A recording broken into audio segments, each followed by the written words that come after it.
প্রজ্ঞাপনে ফৌজদারি কার্যবিধির ১৬টি ধারায় সেনাবাহিনীকে ম্যাজিস্ট্রেসি ক্ষমতা দেয়া হয়।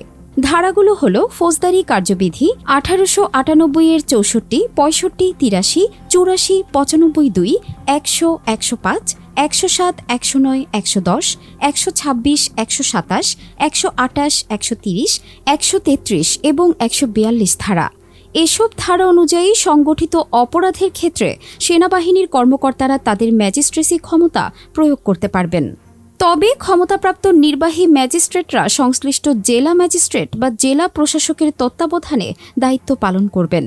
ফৌজদারি কার্যবিধির ৬৪ ধারায় বলা হয়েছে, নির্বাহী বা জুডিশিয়াল ম্যাজিস্ট্রেটের সামনে কোনো অপরাধ সংগঠিত হলে তিনি গ্রেফতার ও জামিন দিতে পারবেন। অর্থাৎ নির্বাহী ম্যাজিস্ট্রেটের দায়িত্ব পাওয়ায় এখন দায়িত্ব পালনের সময় সেনা কর্মকর্তাদের সামনে কোনো অপরাধ সংগঠিত হলে অপরাধীদের সরাসরি গ্রেফতার করতে পারবেন।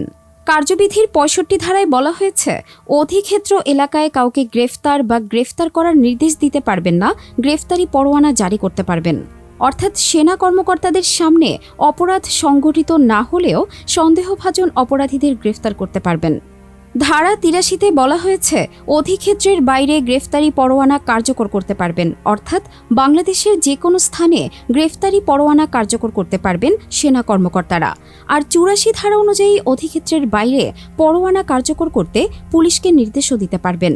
৯৫ ধারা অনুযায়ী পরোয়ানা বা ডকুমেন্টস বা চিঠিপত্র আদান প্রদানের ক্ষেত্রে পোস্টাল বা টেলিগ্রাফ কর্তৃপক্ষকে ব্যবহার করতে পারবেন। ফৌজদারি কার্যবিধির ১০০ ধারা অনুযায়ী বেআইনিভাবে আটক ব্যক্তিকে উদ্ধারের জন্য সেনাবাহিনীর কর্মকর্তারা যে কোনো স্থানে তল্লাশি করতে পারবেন। অর্থাৎ কাউকে অপহরণ বা জোর করে কোথাও আটকে রাখার খবর পেয়ে সেনা কর্মকর্তারা সেখানে তল্লাশি করতে পারবেন। এর বাইরে ফৌজদারি কার্যবিধির ১০৫ ধারার ক্ষমতাও দেওয়া হয়েছে সেনা কর্মকর্তাদের। এই ধারা অনুযায়ী তারা যে কোনো স্থানে তল্লাশি করতে পারবেন। ১০৭ ধারা অনুযায়ী শান্তি রক্ষার জন্য যে কোনো জায়গায় নিরাপত্তা ব্যবস্থা গ্রহণ করা। ১০৯ ধারা অনুযায়ী ভবঘুরে ও সন্দেহজনক ব্যক্তিদের সংযত আচরণের জন্য মুচলেকা গ্রহণ। ১১০ ধারা অনুযায়ী অভ্যাসগত অপরাধীর কাছ থেকে সদাচরণের জন্য মুচলেকা গ্রহণ করতে পারবেন সেনাবাহিনীর কর্মকর্তারা।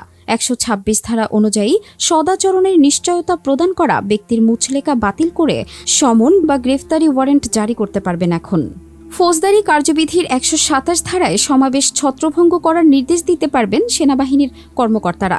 ফৌজদারি কার্যবিধির এই ধারা অনুযায়ী একজন নির্বাহী ম্যাজিস্ট্রেট ও থানার ভারপ্রাপ্ত কর্মকর্তা ৫ বা তার অধিক ব্যক্তির বেআইনি সমাবেশ ছত্রভঙ্গ করার ক্ষমতাপ্রাপ্ত ব্যক্তি।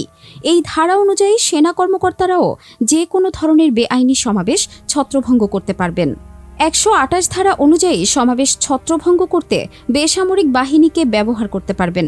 অর্থাৎ চাইলে তারা পুলিশ বা অন্যান্য বেসামরিক বাহিনীর সহায়তা নিতে বা নির্দেশ দিতে পারবেন। ১৩০ ধারা অনুযায়ী সমাবেশ ছত্রভঙ্গ করতে প্রয়োজনীয় সেনা কমান্ডিং অফিসারদের দায়িত্ব দিতে পারবেন। ১৩৩ ধারা অনুযায়ী যে কোনো উপদ্রব অপসারণের জন্য শর্ত সাপেক্ষে আদেশ দিতে পারবেন ও ১৪২ ধারা অনুযায়ী যে কোনো বিরোধপূর্ণ বিষয়ে তদন্তের জন্য ইনজাংশন জারি করতে পারবেন সেনাবাহিনীর কর্মকর্তারা। উল্লেখ্য, প্রজ্ঞাপন অনুযায়ী ফৌজদারি কার্যবিধি ১৮৯৮-এর ১২(১) ধারা অনুযায়ী সেনাবাহিনীর কমিশনপ্রাপ্ত কর্মকর্তাদের নির্বাহী ম্যাজিস্ট্রেটের ক্ষমতা দেওয়া হয়েছে। এছাড়া প্রজ্ঞাপন জারির পর থেকে পরবর্তী ৬০ দিন পর্যন্ত তারা সারা দেশে এই ক্ষমতা প্রয়োগ করতে পারবেন।